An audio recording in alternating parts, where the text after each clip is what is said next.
This example is one of the most powerful in the training manual. It combines two programs. The first one shows how to do a calling to another program, and the second one shows how to write a canned cycle. In fact, program 9990 is a replicate of the canned cycle for pick drilling.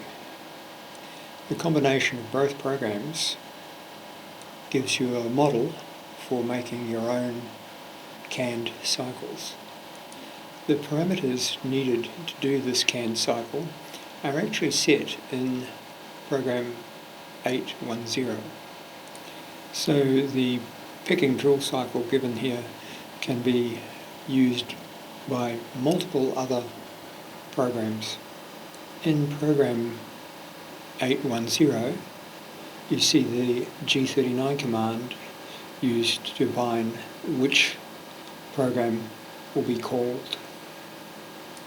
It then uses the M99 command to invoke the picking program.